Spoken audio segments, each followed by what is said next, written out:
All right, I'll call the meeting to order. There is no one to excuse. Adoption of minutes from July 23rd. Okay. I'll make that motion. All in favor? Oh, did you have a question, Anne-Marie? No. All in favor? Opposed? Motion is carried. Do we have post-agenda items? Do have one in-camera land matter.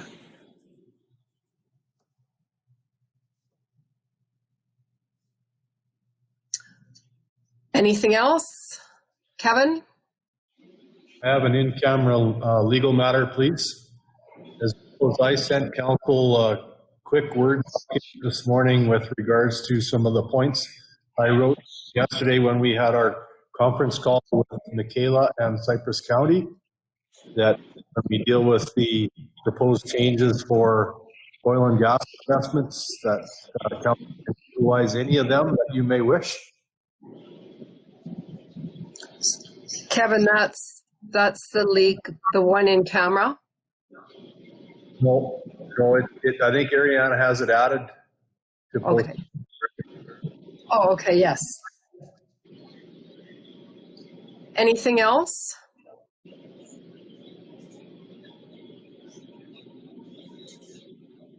Seeing none, could we have an adoption of the agenda, please? Wayne moves. All in favor? Opposed? Motion is carried. And that takes us to question period and notice of motion. I see no one present in the office. And Todd, are you aware of anyone on or waiting to speak? Well, Molly, I have nobody in the queue as asking a question, but there are 7 people viewing our wonderful council meeting out there on the internet. I don't know who they are. I don't get to see that part, but I'm sure they're all loving it. Well, that's a good thought. Well, welcome to the 7 people viewing and listening in. That's awesome. That's great.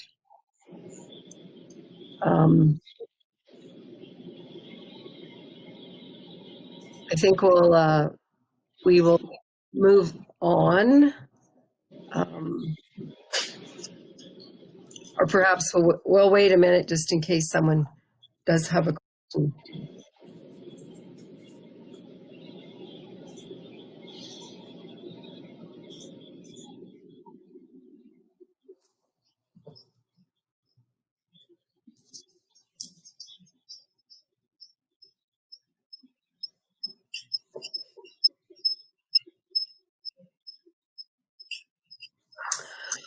Okay, we'll move on to the bylaws. Bylaw 1994-20, the Regional Emergency Management, for second reading, and it's been a while, so I'll refer to Lane to discuss this briefly. Thank you. This bylaw was first reviewed by council during the June 11th council meeting. First reading was given to it at that time, but during the discussion at that meeting, there were some questions that were raised specifically about cost sharing in the event of a disaster or emergency event occurring. So we went back and have reviewed it and have included some amendments specifically to Article 9.3 in the bylaw, which now clarifies what would happen in the event of an emergency or disaster event when it comes to covering the costs involved. As a result of that, we also took a look at some of the other text in the bylaw, and there has been a few other edit changes that have been made. What we are proposing is that it be given second reading today and hold off on third reading until we have confirmation from the other urban partners that they are prepared to proceed with the changes that have been noted within the bylaw. If you have specific questions, I can certainly attempt to answer those at this time. Questions? Kelly? Well, while I agree with a lot of the changes or the edits that have been provided, what 9.3 basically does is outlines all the different as to how it may be charged out. There may be other ways that it could be charged out as well, but how does this clarify how it will be charged out? Well, I guess previously there wasn't any provisions at all that spoke to cost sharing. In this situation, it does state that if an event occurs and it is primarily contained within the boundaries of one of the municipalities, that municipality is responsible for those costs entirely.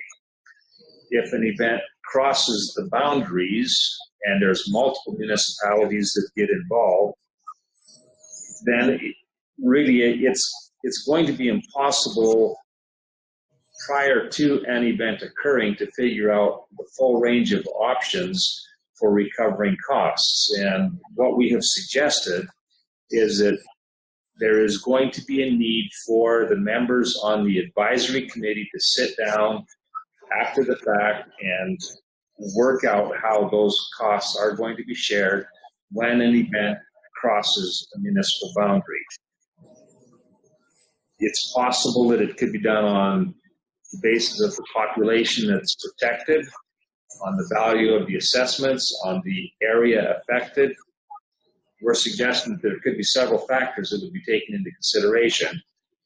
But prior to an event even occurring, I think it's difficult to commit all the partners to working out how every possible scenario would play out. I don't know if I can offer anything more than what we have suggested to you within the bylaw itself.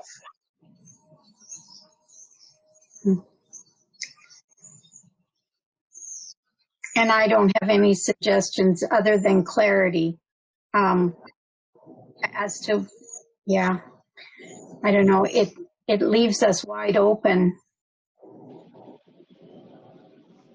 Anne-Marie? And good point, Kelly. I just thought when the name was changed to advisory committee, advises council, that would cover it.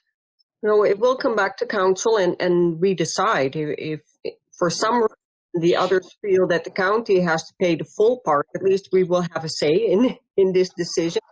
And it's not only the committee. I don't know if that makes you feel better about it.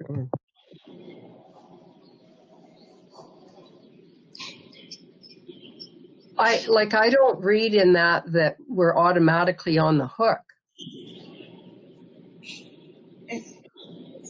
No, I don't feel that way either. I just, when you leave it open to assessment or population, then you just write in there the least amount of money possible.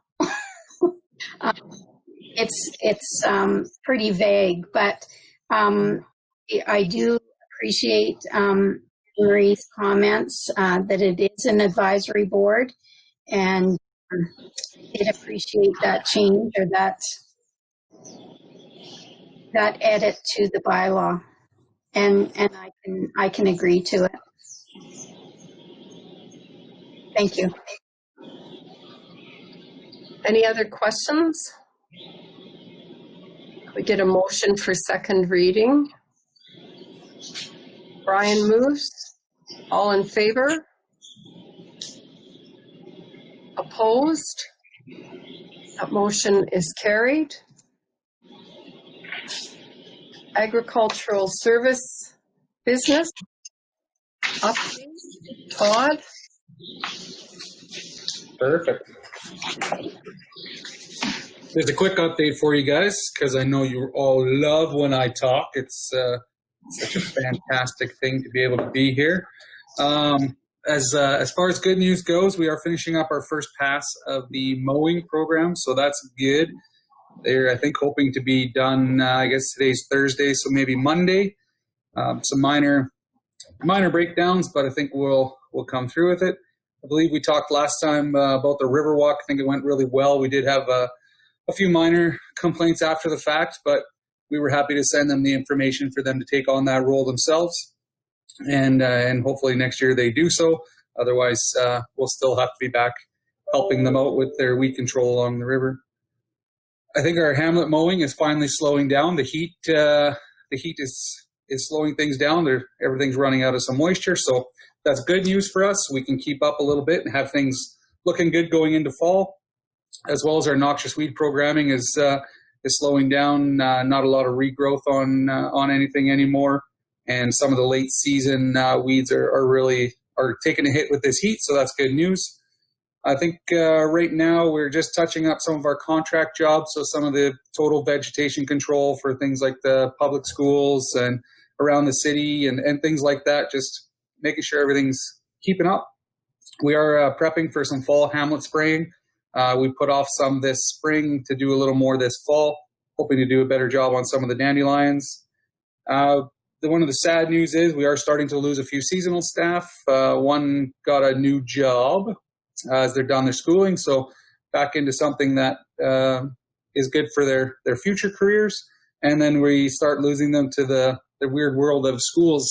Everything's kind of, every school is doing something different. Some are doing virtual, some are doing in class, some are doing a mixture of the both. And we're not sure how it's working for everybody, but the next few weeks we start to become short-staffed very quickly. And then the last thing, I think we're happy to report no club root found this year in any new sites in the county. The crew did go out and do the first pass of the bacterial ring rot survey on potatoes, and I think they had 5 fields to do, or 6 fields, and never found any symptoms of that. So we go back here, I think, next week to check for any late symptoms. And then our fusarium survey, they're just about done that as well, just checking in on some wheat around the county.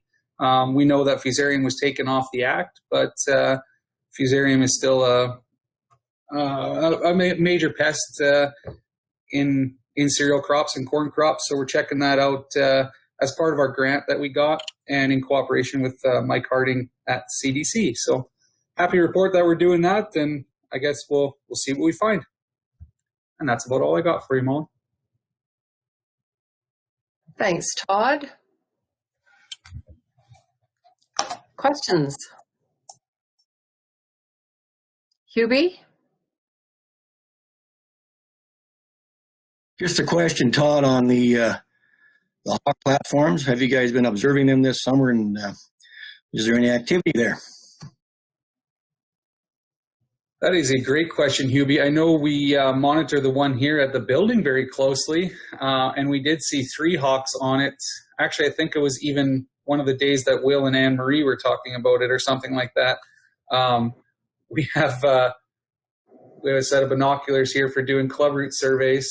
And anyways, they're up in Will's office, and he takes a look out there once in a while. So we are seeing them. I guess I can't comment if we've been out to the other ones to see much activity there yet. We do have a couple trail cameras that we use for monitoring coyotes, and maybe that would be a good thing for when they start to come back to nest again. I know the ones in my yard have left, finally. They kept dive bombing us.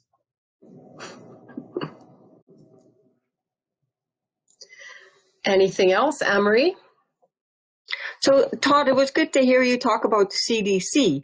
How is that relationship going with all the cutbacks they had there? Are things changing for you, or are they still available as you need them? Well, as far as relationships go, it's relatively easy because they've gone from a large staff to, I think, 13. So we've definitely had the opportunity to still work with the people that are there. Shelley Barkley, Mike Harding, Greg Andrews. I can't remember his last name now. I think it's Greg Andrews. Anyways, everything seems to be fine. It's difficult for them, I believe. They keep getting these extensions from the province. So the initial cuts were, in April, and then they were talking June, and now they've been kind of pushed out. I think September is when they hear if they still have a job. So it's hard for them, I think, because they're always on the axe edge, but they're never sure when it's going to come down. But as far as working with us, they've been always phenomenal out there. That's excellent. Because you're so hard to work with. I have been told that before. That was a tongue-in-cheek. Hey, my compliments. Some of us from the family were out at Emerson on the weekend, and aside from it being blazing hot, which is a good thing, it was really, really nice and well taken care of. And Chris is excellent in what her ways of doing things. So compliments to you, Totter. Yeah, Emerson is having a really weird year, and I think it comes down to us being one of the last first come, first serve sites available. And not the last, there's lots of them out there, I guess, but in our area, we're certainly some of the last weekend, first come, first serve. So it's been really good. I think we've learned some things with more weekends being busy. There's not a lot of slow time for Miss Chris, but she seems to do a really good job. She does. She does. All right. Is there anything else? Okay. Do we need a motion to accept that report, or do we do it later with Marks, I guess? Okay. We'll go on to the planning and development report.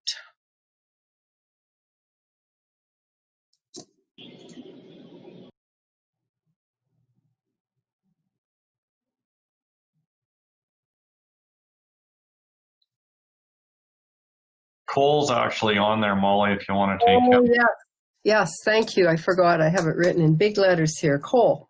Sorry about that. Welcome, Cole. Please go ahead and join us. Thank you very much. Pretty short one today. If you have it in front of you, just give you some updates for the Hamlet distribution and wastewater systems. We discovered another leak in the hamlet of Rolling Hills in their distribution system. It was on a main line in the northwest corner of the hamlet on 4th Avenue. Wasn't very big, so Brooks Asphalt was busy, and they just before the long weekend, so they were able to go out yesterday, and it was found to be on a joint on the fuse joint on that special HDPE pipe that's in Rolling Hills. Had a small leak, so they put a repair clamp on it. They didn't have to shut anything down, didn't have to disrupt any service to anybody, so it was a fairly simple fix, and it is back up and going as it should be. So we fixed that leak with no issues, so that was a good thing. The rural water project is going along as normal. Everything seems to be running as it should be, so that's also good. Wastewater collection update. We had a lift station pump in Scandia was sent out and rebuilt. It was placed back into service this week on Monday, I believe, and it seems to be working fine. And if you see on my report there, it said that the lift station pump for Lake Newell Resort was delayed due to parts.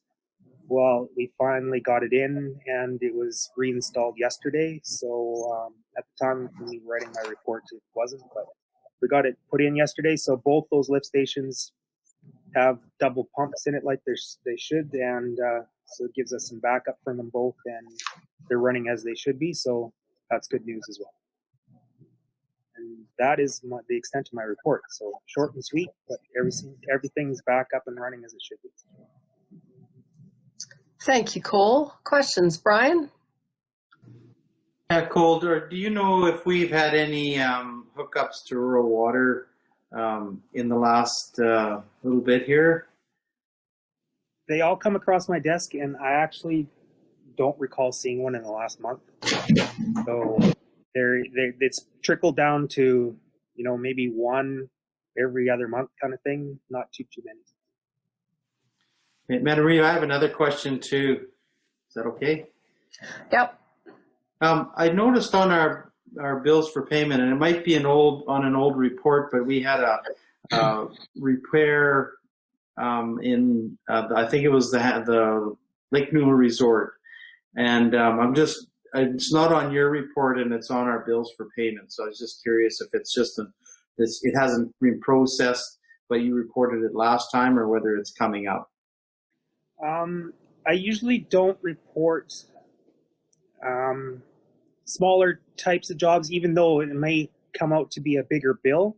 I could obviously re-look at that strategy on my part. I just don't want to kind of dull or bore you guys with things that are just kind of basically routine. But I understand if it because sometimes I don't see the extent of the bills until after, a month after I give my reports, kind of thing. So I can definitely look at that a little closer sometimes. But that one was just a curb stop, simple isolation valve to a person's property, but where it was located and had some sloughing, and there's a lot of hydrovac hours involved, and it was a little trickier than normal, and it took a couple days, so that's probably why the bill jumped out at you. But yeah, it was just an isolation valve to someone's property that was repaired out there. Thanks, Cole, and I don't find your reports ever boring. I appreciate that. Ellen? Hi, Cole. Good morning. I also noticed there was one in Tilly, also a curb repair for over $10,000, and I'm just wondering what the case was there. Again, off the top of my head, I can't recall the specifics on that one. I can definitely look that one up and give it to you for next go round. I think Jeff. I see Hubie might have some insight into it, though. Hello, all. Can you hear me? I'll let Jeff explain that one. Okay. Hey guys, can everybody hear me here? Yes. Yep, excellent. This curb stop repair, this wasn't a curb stop repair in Tilly. This was a sanitary issue, I'm guessing, that you're referring to, that was quite expensive. It started on the landowner's side about last November. It was initially discovered. You had a water jetter out there, had it cleared out, thought we had the problem solved. Came back this spring and he was having issues again. So we went out there and we chased it out into the road through his property, and we found it. This is one of the service connections into that deep sanitary main that we put in, and there was a crushed 22.5-degree fitting on there that was restricting the flow of sanitary. So the bill did end up being quite large. We were quite deep in the street. We have some curb and gutter repair, boulevard restoration, sidewalk, and so on and so forth. But that was a sanitary backup in Tilly. Thanks, Jeff.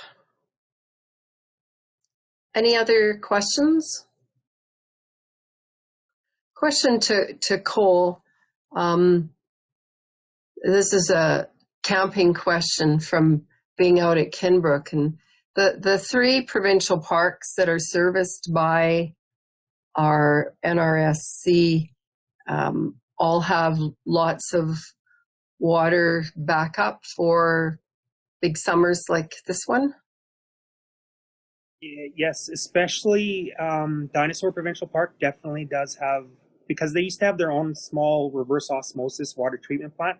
So they had storage facilities already in place. They basically just turned off their little plant and let us fill it up. So that one is never, ever an issue.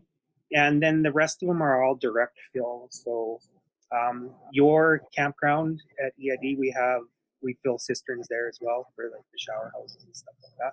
So there's ample storage for that. And there's a special pressure reducing valve because it's down in the river and there's an elevation change.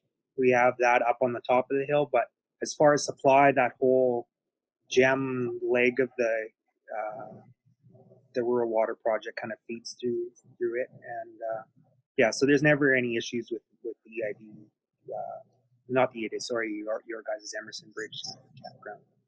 So then Kinbrook, all of the cottages there are all on our water. So everything's fine there as well. It's directly off of a lateral there, so they don't have to worry about storage. It's kind of like the emitter system that the rest of the county project is. And so the park itself at Kinbrook, the camping area and the fill up for water there for trailers and such is lots of capacity and no issues ever. I've never heard of any issues. Jeff might be able to speak more to that, but he's shaking his head, so I don't think there is an issue. No, we've never heard any issues. Dinosaur as well as Kinbrook both have plenty of units. The old water treatment center, I guess, at Kinbrook is within the cottages over there between the second and the third block, I believe, when you head down there. And they have a huge well that we fill there with plenty of units. And like Cole mentioned, we've never heard anything from Alberta Parks with lack of water. Okay. I'm glad what I said was true then, because there were some crazy stories. Okay, any other questions? Thank you, Cole. You're welcome. Have a good rest of the summer. I will. Thanks. You bet. All right. Now we'll go back into our agenda for the Planning and Development Report, item 9. Hi. So July's report, I just gave you some numbers. Everything has been just business as usual. We've been having houses and, nothing crazy, I guess. Like we discussed a little bit at MPC, we have been talking about the enforcement process a lot and trying to kind of come up with some ideas to run past you when the time comes, because we are seeing development happening without a permit, and then us chasing people, and there's both sides. There's someone who will get a permit as soon as they realize that they were at fault, and then someone else who knows, they maybe should have gotten a permit, but maybe they can slip one past the county. So we're working on that and discussing a lot of that. We had a meeting, our first meeting for our strength, weakness, opportunities, and threats, our SWOT analysis with ISL. So we met with Brian from ISL and discussed our documents and our procedures and pretty much everything we do in our department. And I think that there's going to be some good things that come out of that. Yeah, I think that's it. If there's any questions. Questions, Maria?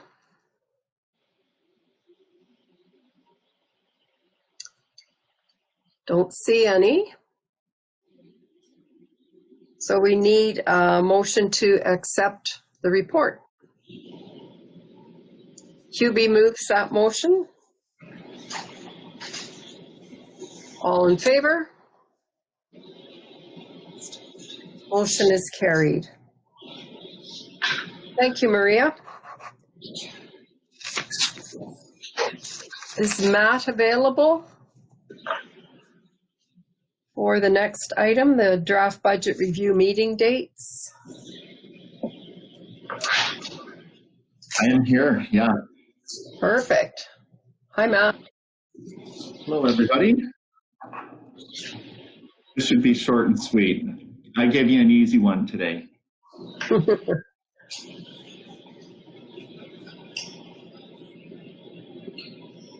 We're really just looking at the calendar. Typically, we'll have the budget package to council mid-October, and then, it's nice if you can kind of kick that around for a week to 10 days, and then we'll get together with department heads. So I think we're pretty wide open with just whatever works with council's calendars.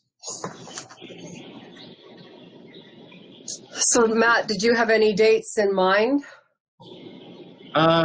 Anytime after kind of that October, what did I say, 16th, that Yes. I'd kick it out to you. So, that last week of October 30th would work, or you could even move into the first week of November is fine.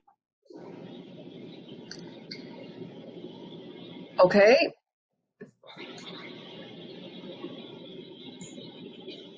Should we try the last week of how about October 27th?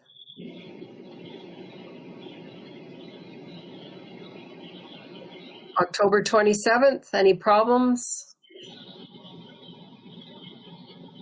Ellen?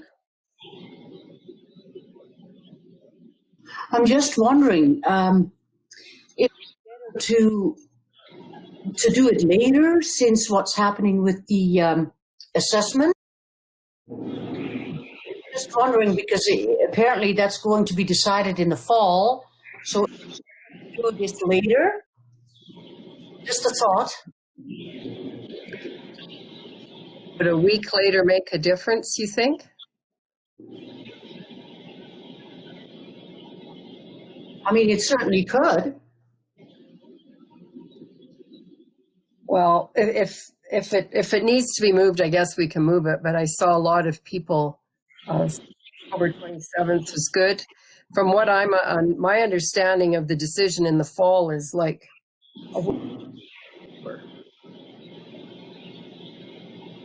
If we're still talking about this decision in October, we might not have a budget to even worry about. With October 27th for now. Good day, Matt. Sounds good. 8:30? Yeah, 8:30 seems to be your favorite time to pick for budget stuff. So 8:30 a.m. November or October 27th budget.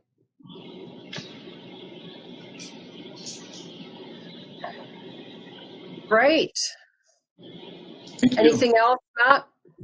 No, not for now. All right.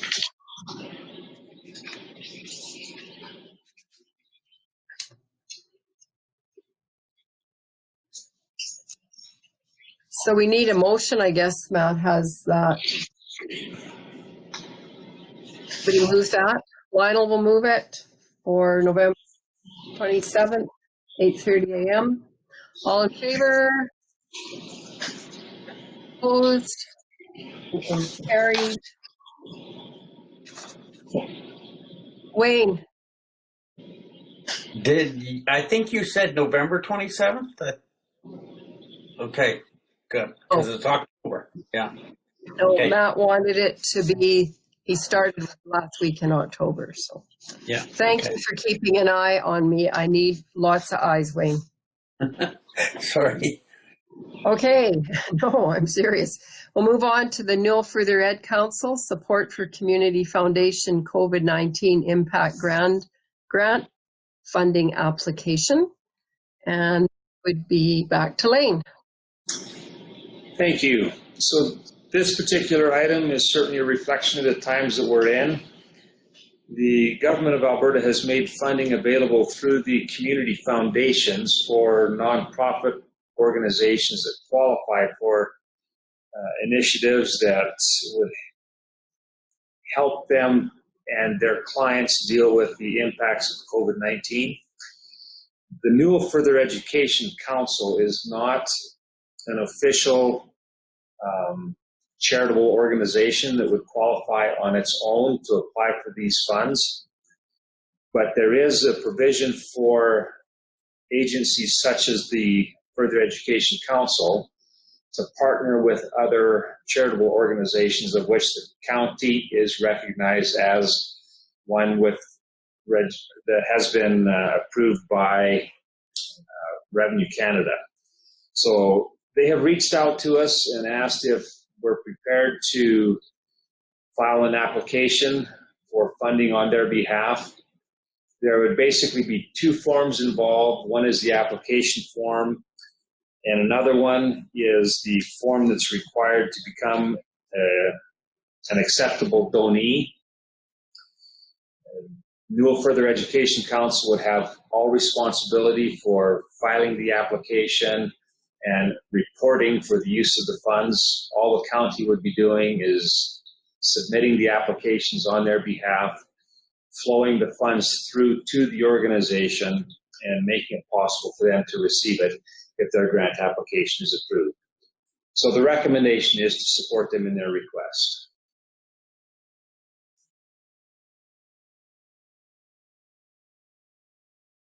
Wayne? What would be our obligation if they should renege on anything, like reporting on what they did with the money and stuff? Would we have any responsibilities for that issues? Good question, and I'm guessing that chances are we would have responsibility for that. I guess it's a question of whether we feel that there's concern with the Further Education Council following through on their obligations. Kelly? My question is around affiliation. I thought further ed councils were affiliated to colleges or education. The education board is where their funding comes through. So would the college not be fit for this as a donee? We know very little about the board, for example, about the operations. So there is a better fit. It's certainly possible that the college would be a good fit for them. We could suggest that they explore that option if that's the direction you would prefer. I think they just felt that the county would be a good partner for them, and they reached out to us. Anne-Marie? I also think they should go to an educational institution. So, because that's where the expertise would be to help a Newell further. And Wayne made a good point too. Not necessarily if they don't fulfill the obligation of the grant, but what if the grant stops after a few years? Will there be an automatic request from the County of Newell to keep them going? So I'm a little bit hesitant to get involved with an education organization.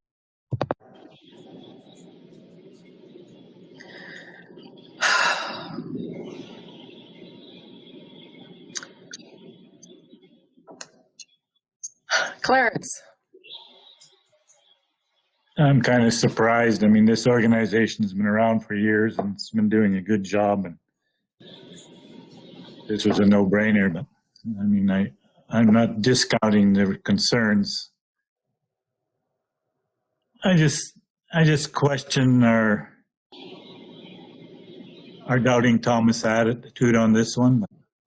I have no problem with it.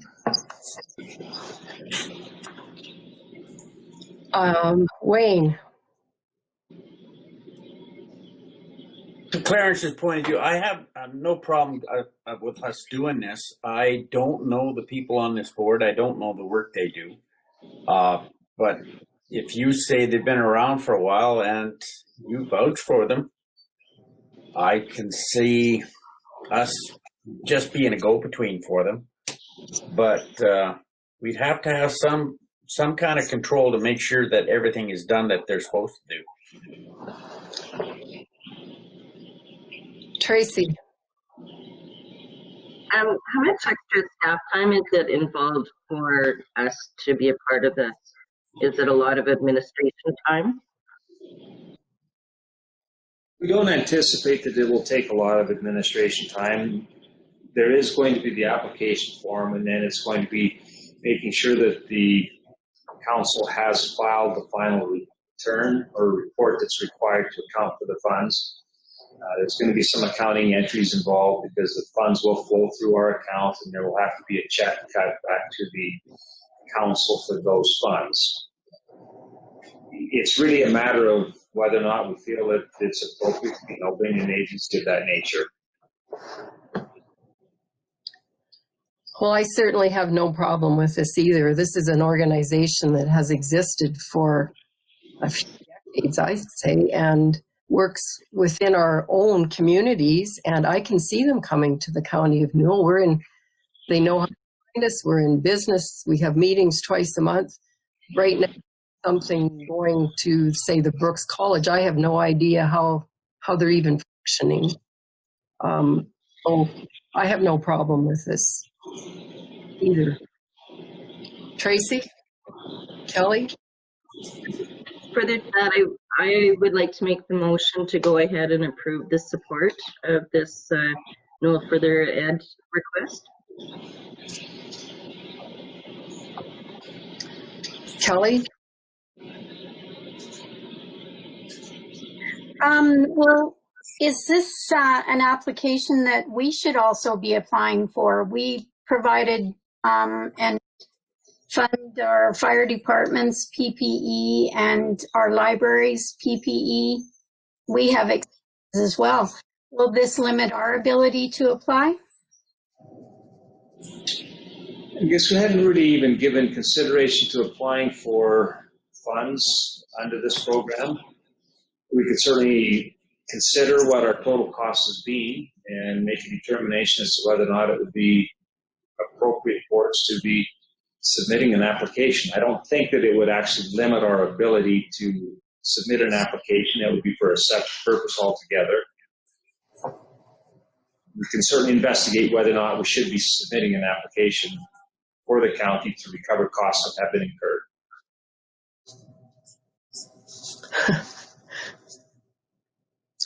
I think it's getting pretty bad if we're going to start competing with charitable organizations personally, but it was a good question, Kelly.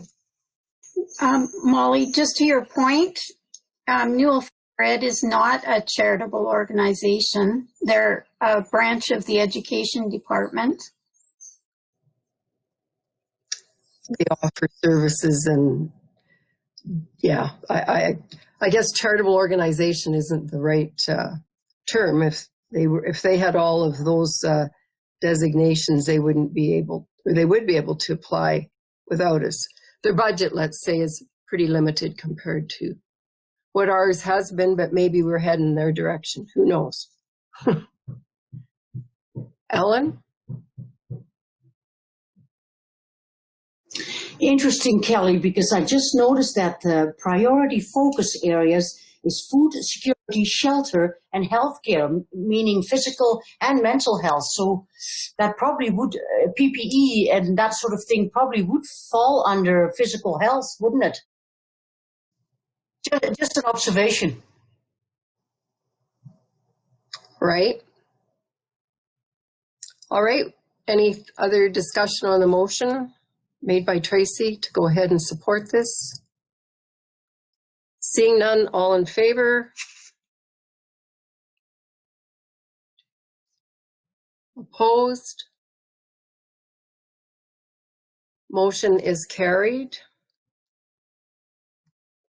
Moving on to the payment register for council.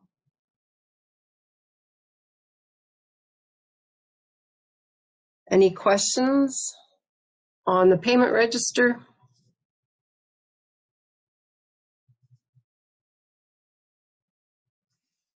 Brian? Motion to accept. Brian makes a motion to accept. All in favor? Opposed?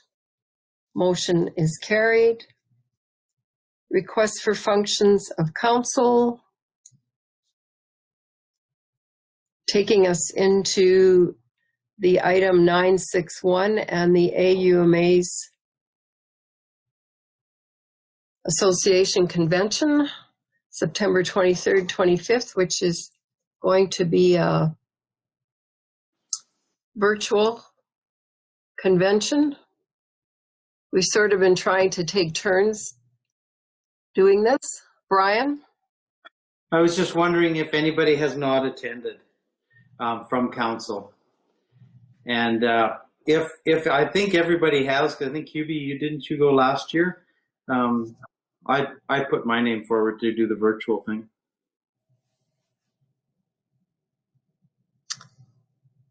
And I know I've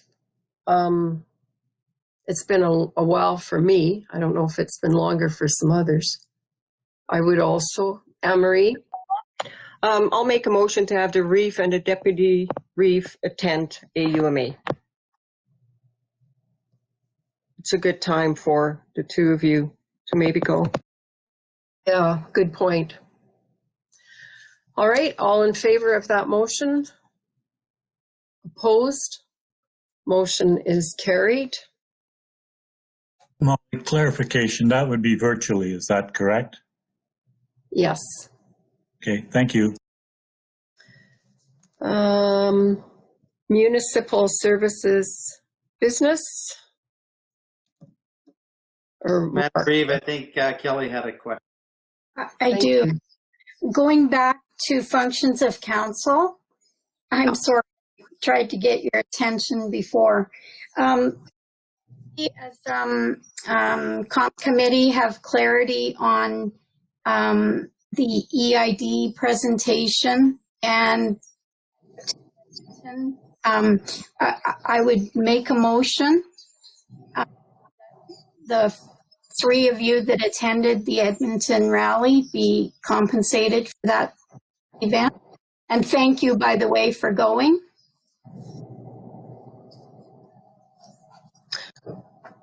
So Kelly, thank you for reminding us of this. The Edmonton rally and also the EID presentation, did I hear you say? Well, I'm not so sure. Yes, I will include the EID presentation in my motion, but I do have questions around how that came to us, and maybe this is the place to have the conversation, but my motion will include that presentation for this time. Want to vote on that before we have conversation, or? No, Anne-Marie has her hand up, so we'll see. I'm wondering if you're willing to split that one, Kelly. I mean, in itself, it's not a big deal, but the people that went to Edmonton, I mean, that's a given. That was a very important, had to do that. The EID, I'm struggling with the optics. I mean, it's an EID announcement, and here is, I don't know, 5-6 councillors from the county that will get paid for going there. I think maybe only the reef, but, you know, it's your motion. I would like to have the conversation. So take the presentation out of my first motion, please. So Kelly, your first motion is the Edmonton rally. Thank you. All right, all in favor of that? Opposed? Motion is carried to make that a function of council. And then the EID presentation. Kelly, you had some questions about how we found out about it, or how it yeah, was. That's right. Maybe others had more information. I did not know that it was an EID event or presentation. I had no idea. The invitation came from, I believe, the MLA, if I remember right. And so I feel like this one is an anomaly that maybe we paid the people that attended this time, but I think we need to ask for more information forward. My thoughts on the EID presentation. Brian? You make a good point, Kelly. I guess I struggled with that too, and I had the same information that you did. I actually was, because of the location, I actually thought it was going to be perhaps in conjunction with an announcement on the solar operations, because its location was only a half a mile from that. And I had no idea it was a water type thing either. What I'd like to suggest is that the Reeve gets paid for it. She's the only one that actually spoke to the media officially. We were standing there, but Molly took the lead and did her part. And perhaps the rest of us that did attend just get our mileage. I think that we came because of that. I would certainly have gone anyways. I don't need to be paid my mileage. I mean, I put it down on my sheet, but it certainly can be retracted. I'm not opposed to that. And I would have gone anyways, even if there wasn't, if I wasn't invited or assured that I was going to be paid. But I'm fine with whatever you guys decide too. But that I just thought that Reeve Douglas is the one that did talk to the media. She was the only one that did officially in front of a camera, and that she should be paid for that. So, thank you. And that was sort of just a happening as a result of the media being there.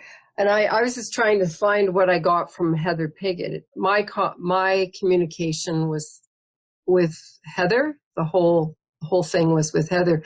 And I don't believe that she ever said what the announcement was, just that she wanted, I'm trying to find it. She was inviting the council to go. And so I guess I sort of should have made better clarification myself, but no one really knew what it was all about. And then they changed the time, so I was there twice. Any other comments? Ellen, you had your hand up, and Clarence? Yes, it sounded like when we got invited personally by the MLA's office, it sounded like a huge, big announcement. I didn't know who was all going. So I thought it sounded like the minister was going to be there. So I feel like, I stood there for 2 hours. I was early, 2 hours in the blazing sun.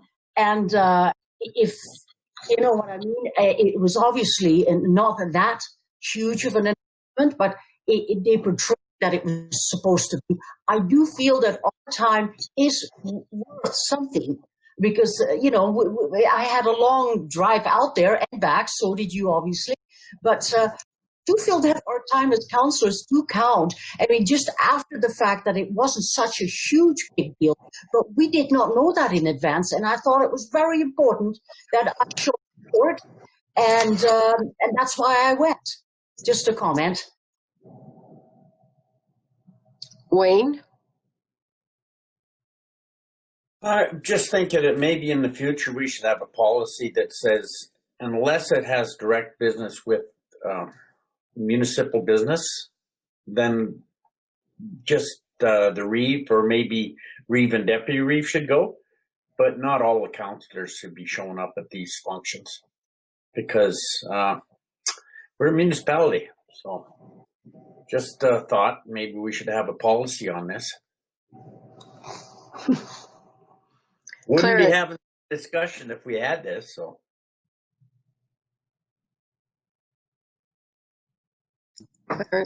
Well, when I first went, I thought I was just doing it for the goodness of my heart, just because I was interested. But when I think what actually occurred there and the discussions we had with the minister and with Michaela, and Michaela was that was the only I knew was going to be there, and I thought, with what's going on, it would be pretty good if we at the council show up and talk with our elected representative, even though we were trying to get a meeting with her before or after. We're still going to have a meeting, or we had it yesterday. I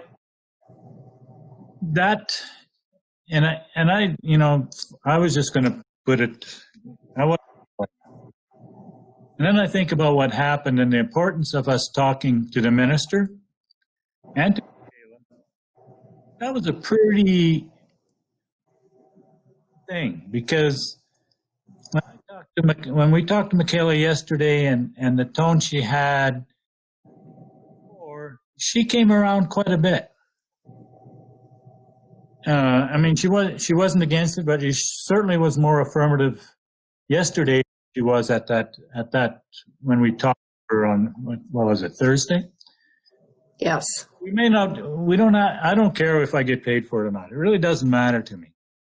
But the sense of us being there was huge. Absolutely huge. Because that was a face-to-face with the Minister of Agriculture, who, by the way, didn't know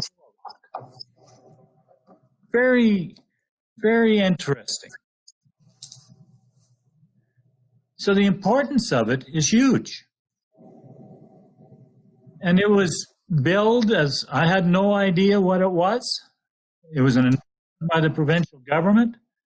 I couldn't help but thinking when he was talking about $100,000 and we got 11 to 12 million on the line, that kind of, well, that's kind of a thing. Holy craps, what is this all about?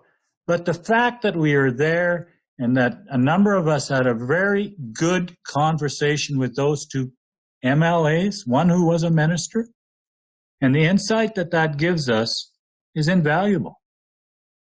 So do what you want. And I'm always, as on compensation, I'm always thinking you should do it beforehand, but this wasn't something we could do beforehand. So anyway, I haven't filled out my form yet. I wanted to council's blessing or non-blessing. It doesn't matter to me, but I think you have to realize that sometimes these things are way more important than some of the meetings we are scheduled to go for and that we've already beforehand have planned and so forth. You can't overlook these types of things.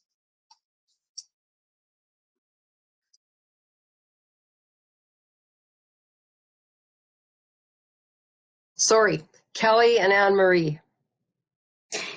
Yeah, I agree with everything you're saying, Clarence, and I appreciate everybody else who I appreciate everybody who went out in the sweltering heat. I would like to make a motion that the folks who did attend, either online or in person, be compensated for their mileage and their time. And I do, just to add on, I do think it's important that of council that we are known for showing up, and that that they know more than Molly and Brian. Not that they don't already know you, but there are 10 of us, so I think this is important. Enough. Okay, Kelly, Anne-Marie? Yeah, and good comments, fair enough. I think the issue here is that if you get an information in your inbox that is addressed to council, it doesn't mean that you could just run to all these things and expect to be paid. And I think that was maybe the issue here. Lionel? Well, three of you made an effort to go all the way to Edmonton to get noticed and get your voice heard. One 2 miles out of Brooks, and we don't go. That would be, in my opinion, a disappointment. I think it was very good that some of us showed. I don't care if I get paid for it. I don't need that, but I think it was very important that we were there. I really appreciate Clarence's comments. That make sense. Thank you. We'll be a little more cognizant in the future, and I can be a little bit more active and on the ball as well with those occasions. Okay, Kelly has a motion that would make it a function of council for the people that were there. All in favor? Opposed? Motion is carried. Thanks, Kelly, for getting that sorted out ahead of compensation committee. And just so you know, Mark sent a message saying that the fall RMA, if it happens virtually or for real, is November 2nd to 5th. So it's probably good that we chose the October date for budget. Okay, Mark, you're on. Good morning. It's been some interesting discussion listening to you this morning. So here we go. We'll try to, I'm not quite as brief as what Cole is with his report, obviously, but revamped the report just a little bit to put things in different order. Municipal enforcement to come first. Focus for the past month was impaired driving with additional focus on cycling, construction zones, off-highway vehicles. Obviously, our enforcement officers are not able to deal with the impaired driving. If they witness it and stop a vehicle for someone under the influence, whether that be your marijuanas or anything like that, or your alcohols, they do have to call the RCMP for support in those matters. So more of the focus was on the construction zones, the cycling and off-highway vehicles. They issued 3 warnings for that, 0 tickets. This month, August, they will be focusing on new drivers and continue with cycling, and then alcohol and drug impairment gets written out this time rather than just impaired driving, and aggressive drivers and motorcycles. And let me tell you, I've definitely heard my fair share of motorcycle accidents over the past 3 weeks, one of which we were probably only minutes away from witnessing ourselves on Highway 1 just west of Highway 36 intersection, where the fire department had responded to. That would have been last Sunday, which was, well, I don't even have my date straight. I'm already into vacation mode in my own head here. But I guess what are we at? The 2nd, as we toured out to the Bazzano Dam to try to find something to do, which was occupied by many persons as well. The parking lot was overflowing. Over the course of the month, officers also issued 30 warnings and 8 tickets as a result of 43 investigations. Obviously, speeding, sprinkling of roads, and vehicle equipment matters are still in the top running with the issues that they deal with. Fleet Services Department, we've been working with the Geotab automatic vehicle locating or GPS system, and I've been testing some of the rules that you can set up on that. There are a bunch of reports, canned rule reports in the system, and then you can do some customization. So I've been receiving notifications on those and siphoning through them and filtering through that stuff to find out what's useful and how we can better use that system to our advantage to reduce costs of our fleet and improve safety of our staff. Operations, we still have some rough road signs out there. We've still got some spots that have not firmed up. And due to those rains throughout June and July, they just haven't firmed up because the moisture has been present throughout the month. So here in August, I anticipate roads will firm up and we can take down the remaining 10 rough road signs that are out there. Progress on road resurfacing program. Operations areas 4, 5, and 8 are 100% complete. Operations area 1 is 50% complete. Area 2 being Tilly area 26. Operations areas 3, 6, and 7 are just getting started. So just a reminder to council, operations areas are not the same as your electoral boundaries. There are 10 of you. We only have 8 operations areas, and those are derived off the areas grader operators are responsible for, which we have 8 grader operators for any public participating. So out of that, 176 kilometers of road approximately been resurfaced of the 376 planned.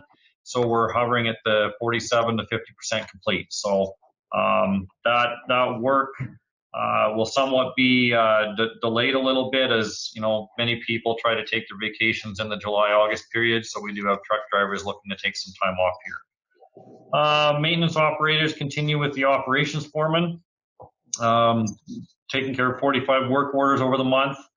To remind council, I believe you received an email late in July. Mr. Rosland has served his resignation as the operations foreman. So after a number of years here, he is retiring and going to take on some things himself personally.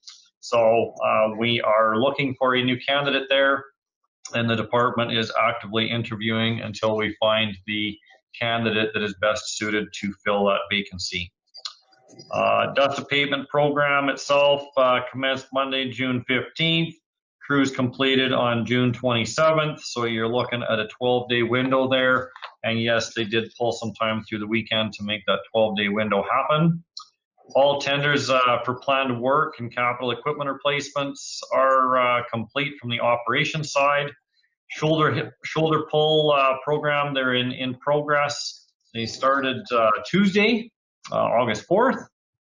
Then the culvert replacements that we always follow up with the year following the shoulder pulls, those are approximately 50% complete in the Tilley area, with an expected completion date of August 21st. Two Bizano area drainage / road improvement projects are complete. The airport road intersection has been on the list, I think, for 3 to 4 years at least. That actually looks quite good. Out there touring the other day myself for work purposes, and then Township Road 21-0 and 18-4. Water, wastewater, and engineering here. Highway 876 pavement is being laid at this time, so that is great news. And you know, it'll be complete when it gets done, but it is anticipated it should be here sometime in August. But we don't control the weather, so we'll hold back on saying when it's going to be complete. 15th Avenue, 2nd Street West, Highway 873 with Alberta Transportation, City of Brooks, County of Newell. Intersection improvements and traffic control lights. Jeff has an RFD to present to council here at this meeting. Hamlet of Lake Newell Resort landscape drainage improvements have commenced. Much of the work along Lake Newell Resort Road is complete. We have a drainage swale behind Block 5 that has yet to commence. And I think that'll satisfy everybody's expectations down there, and that's been outstanding for a couple of years. Long-term aggregate supply request for proposals is going to be deferred until advertisement here in August. Headgates, we've got things tendered out. We got prices back, and an award will be coming to council in September. One Tree Road overlays continue. We do have a failed culvert under Township Road 191, Smith Trucking Road, just west of Brooks Asphalt and Aggregate Smith Group Yard, planning to be replaced in August or September. And I guess on that note, I should identify, some of you councillors may have heard, because of radio advertisements and stuff, we did complete a failed culvert replacement on Range Road 15-0, south of Lakeside Feeders, at the Township Road 19-2 or Joanne Trucking Road intersection. That work took place yesterday, and everything has been restored and open for traffic, so that's complete. Other than that, we've got a number of other things going on in the department, and that is summarized under other business for council to read through. The permit activity report, you know, we're slowly increasing at about 20 permits per month since the April period, which was our absolute low. Refined numbers here as of yesterday were 102 permits issued, where historically on a 3-year average we're 248, and on a 5-year average we're 214. So we're well below 50% of what our normal is in the region, with movement of oversized and overweight vehicles. For council's information, I also spoke to Darren Davidson earlier this week regarding Highway 525 paving. That came out of our council's comments about the pre-budget meeting and items. I think council already understands where the province is at with budget monies and stuff, but in discussion with Darren Davidson, I would have to suggest that council look to have a meeting with the Minister of Transportation if Highway 525 is to be forwarded at any time as a priority from the County of Newell. I also talked about Fisher Bridge with Mr. Darren Davidson, and I guess for public's clarification, he is a regional director for the South region for Alberta Transportation, and he referred me to the STIP program for bridge funding.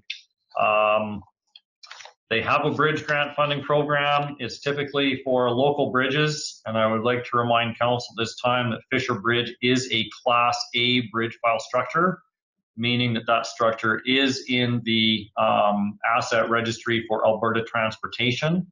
not the county of Newell, as the smaller bridge-sized culverts and smaller bridges are.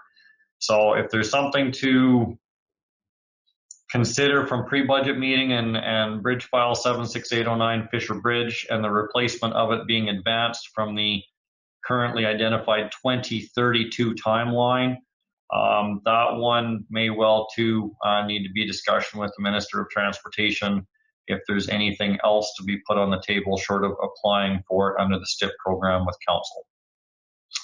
Are there any questions?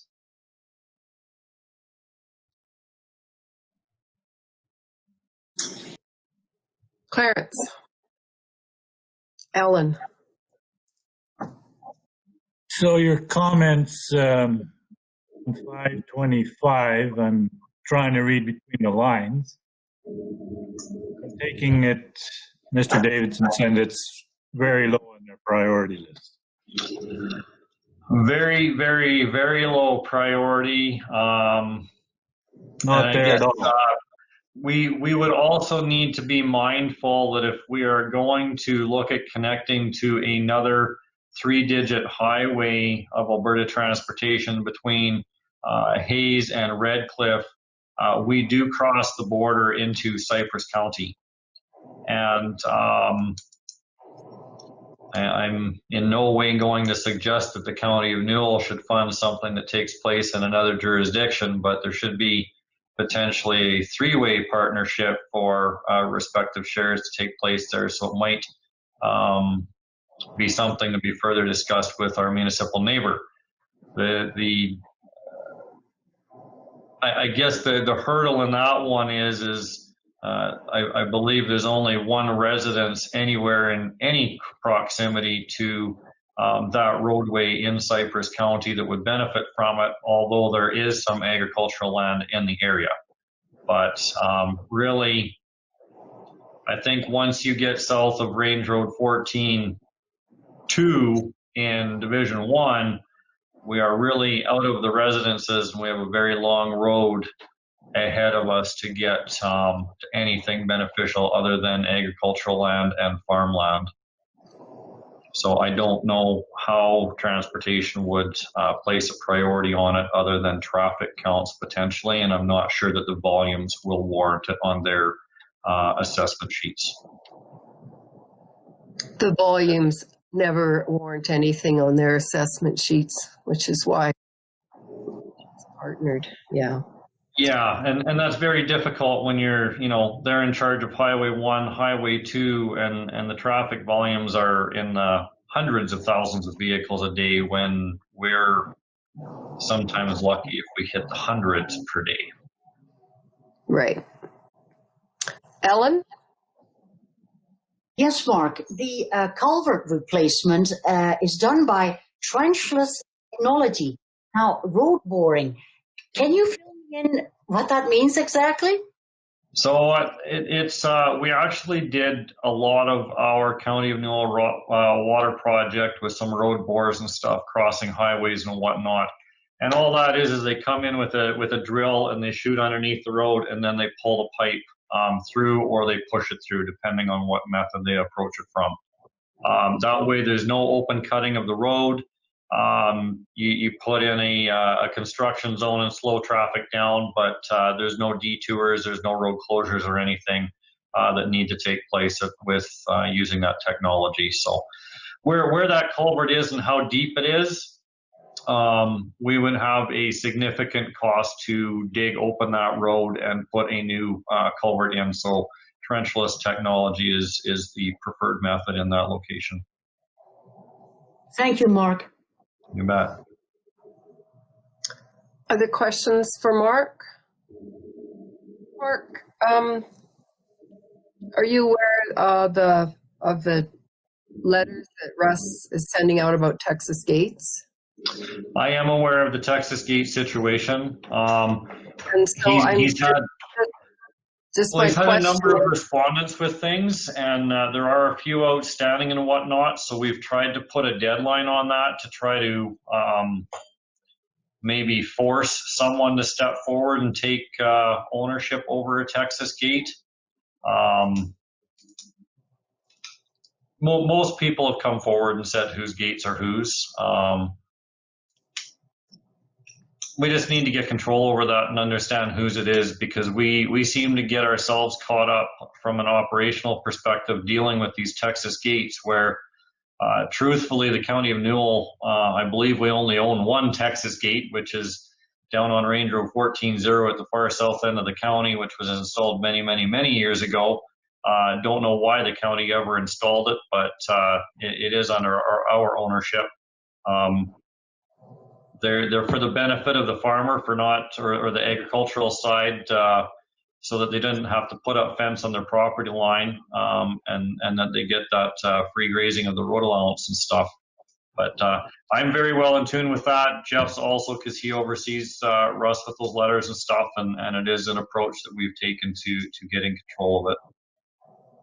Yeah, my question was simply that you were trying to get an inventory, is what I've been telling people who think. Yeah, and we surveyed everything. We did a lot of assessment using the map internally to locate roads or Texas gates on road allowances. And then there was some field verification on some of those things. And of course, looking back in history as to who actually did have a permit to have a Texas gate in place. So yes, it's getting the inventory, but then it's also a matter of establishing the ownership and who has what responsibility, and ensuring that those are up to standard and signed appropriately, because in many cases, some of them are installed too narrow, and we have equipment challenges with, harvesters moving and swathers and stuff, and trying to make sure it meets everybody's needs and expectations. But primarily from a liability side with the County of Newell. So would it be safe to say, or accurate to say, that most of the Texas gates in the County of Newell are owned by oil and gas companies? A number of them have been installed by oil and gas companies. I'm not sure if the majority of them would be due to oil and gas companies. A lot are actually associated to EID grazing lands, because that's kind of on the outlying areas where we find the majority of the Texas gates, right? Jeff, do you have any further comments on that, knowing where Russ is at with things? Hello all. Yeah, Russ is making good progress with receiving responses for Texas gates. I will say that probably the majority of the gates in the county are being looked at by Torkson right now and their surface landman to try to get through it. Predominantly a lot of these gates, based on the people that I've spoken with regards to the letters, have been installed by those companies many moons ago, and they've kind of just been enveloped as part of the land. So Torkson specifically is in discussions with Russ, as well as a lot of landowners specifically up in the Gem Country, Molly, as to ownership of those Texas gates. And we are getting fairly good response. I think it's all about communication and education. Again, when you can sit down and explain to somebody that you're doing it for a reason, and the reason is reasonable, why we're doing it, that they're for the most part very understanding. Yeah, I just tell people it's basically about getting an inventory and finding out who owns them, because they're not county responsibility, which surprises some people. But all right, anything else for these guys? Clarence? Getting back to 525, Mark, in your discussions, did they say anything about how they're trying to maintain 525 at the moment? And see they're doing their version of a shoulder pole just past our place here, and just kind of interested in what their view is. I have residents that say it's impassable when it's raining and so forth. So a few of those I had really just kind of learned about that just before the meeting here, Clarence. Actually, Councillor Callan brought it up about the shoulder pole that's taking place from the Texas gate to pretty much your place, I guess. I was not previously aware, and Terry walked past my office after our initial discussion before MPC meeting started, and he said, "Oh yeah, I've gotten a few phone calls, and they're not doing shoulder pulls using the same approach as what the County of Newell is. You know, I'm not sure that it would have been in the cards for them to maybe have partnered on our tender to find out what the rates were, but there definitely could have been an opportunity if those discussions had taken place to at least allow them to consider the costs, where we would just extend our contract with them paying their proportionate share for that work. But as I understand it, they're only going about the business using a couple of graders and pulling things up, and there isn't even a packer on it. Maybe you know better, but our approach is that the material gets pulled up by a grader onto the road, and then there's a large incorporation machine that basically pulverizes all materials, whether it's vegetation, gravels, blow dirt, soils, whatever. And then there are compactors behind that are packing that road surface to tighten it up. I'm going to be interested to see what comes about it. Unfortunately, tomorrow I'm off on a leave of absence. I'm not back until about the 17th. But I hope things dry out. I hope that they can get things tightened up, whether it's through the use of graders or maybe they'll bring in a packer or something to tighten it up before they gravel it. Otherwise, I think what you're hearing is probably going to be a concern moving forward for a while.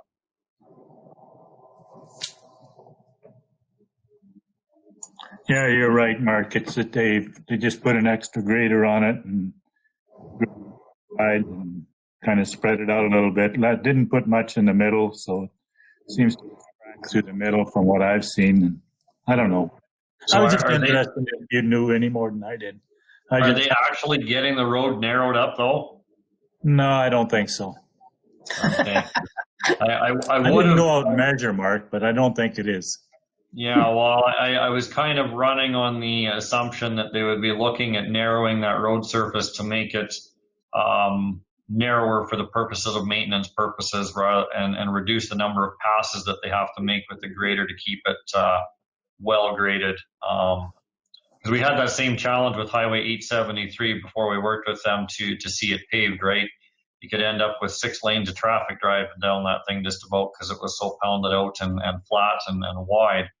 Obviously, Highway 525 isn't quite that significant, but I think on a good day, you could get probably 3.5 vehicles across that road if you wanted to. So I'm sure the goal is probably to get it narrowed up for better maintenance, but maybe they're not going to attain that. I don't know.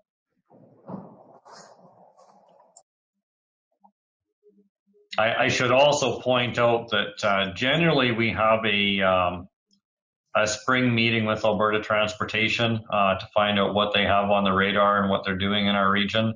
And we generally have a fall one too to provide some feedback and talk about a few things and keep working through some of Council's priorities on working closely with transportation and whatnot. And the whole COVID thing, and there's been changeover in staff, and they haven't filled some positions through Alberta Transportation South Region Office, and some people are very, very busy with many things these days that other people were busy fulfilling those responsibilities that maybe gave them a little bit more opportunity to come spend some extra time with us. So they still are very responsive with us though when we call. Any other questions for Mark? All right, we need a motion to accept the municipal reports. Moved by Brian. All in favor? Excuse me. Thank you, everyone. Carried. Somebody say something? I said thank you, everyone. Okay. And we'll go on to the 15th Avenue West 873 signalization and widening. Good morning, everyone. I get the pleasure of speaking just before lunch. Excellent. In front of you, you have an RFD that came about as part of Development Permit 2019-051. It was a development permit for Canalta Real Estate Development to develop a quick service restaurant on the run, Parkland Fuel gas station on the northwest corner of the intersection of 15th Avenue, 2nd Street West, Highway 873, and the eastbound on-ramp to Highway 1. Based on comments received due to the circulation of that development permit, we found out something that I believe we found out about 10 years ago as well, that Alberta Transportation was not going to allow that parcel to develop, as they had identified that the intersection currently operates under their acceptable level of service without traffic signalization. So it was quite clear at that time that that parcel would never develop to anything unless signals were installed at the intersection. As part of that, we entered into discussions with the City of Brooks as well as Alberta Transportation. We came up with a 3-way partnership agreement to fund these traffic signal installations. And in discussion with the City of Brooks, the county and the city have entered into a 50-50 cost share to do some grade widening on 15th and improvements to the turning radius southbound to westbound, and then westbound to northbound out onto 19-2 South or Joanne Trucking.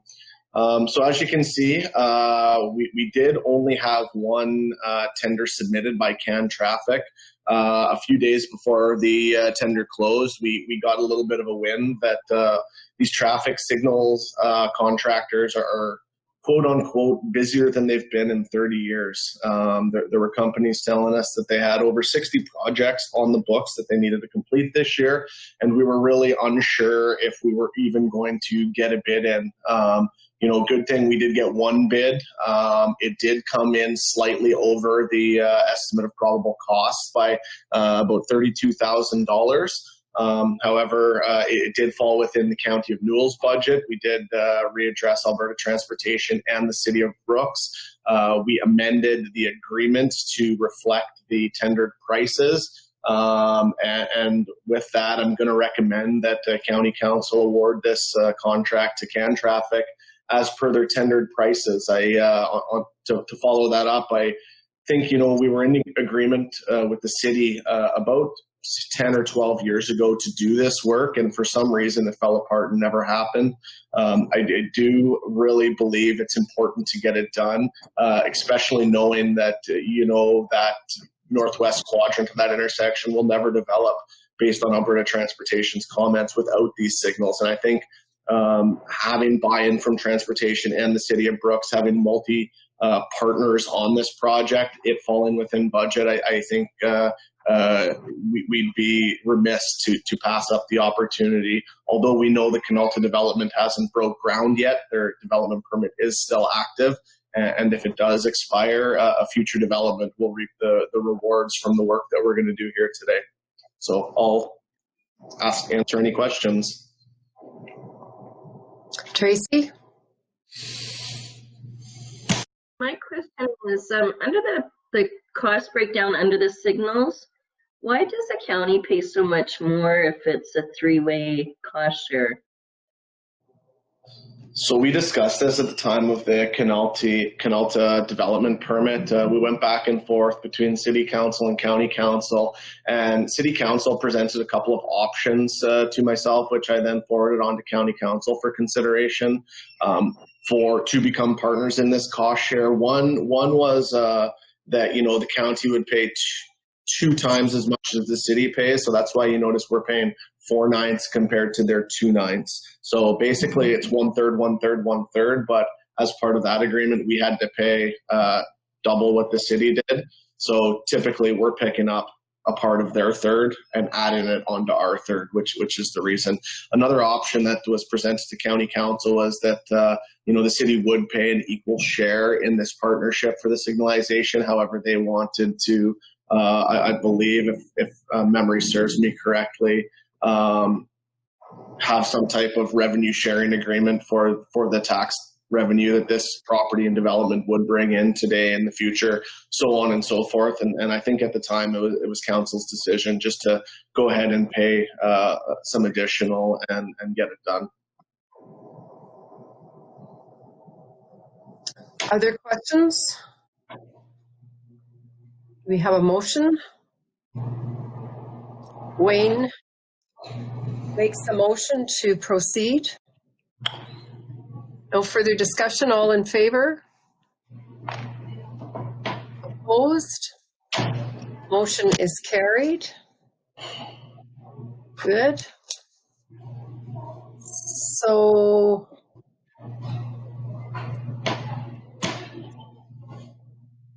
is the phase 2 study? Yes. Hello. Hello. I now RFD in front of you. You see for I mentioned $70,000 at the pre-budget meeting there, and re-looking at it was $72,750 to perform the study as discussed at the pre-budget meeting. It is MPE Engineering that has provided the quote to take a look at this. I feel we have very sound reasoning to enlist MPE Engineering for this project based on their historical work, the data that they've collected, that they have in their own format, so on and so forth. I also believe in reviewing the proposal and the submission that it is a fair cost estimate for this project, and you know, hopefully we can get things done a little bit more efficiently and effectively, and maybe even help provide some resources from the county side to see it done a little bit cheaper than expected. But that is the quote, and again, it's a fairly in-depth look at the serviceability and the capacity of the existing system based on expanding it out to future users. Questions on this? Anne-Marie? No question. I want to make the motion. I'm pretty excited about doing this study, and so we have numbers to base our decisions on going forward. It would be awesome if we can get phase 2 done. Wayne defers. Question. All right. All in favor of this motion? Opposed? Motion is carried. And we will break here for lunch because I see I was trying to figure out when to break, but this is this is Terry's for this next one, I believe.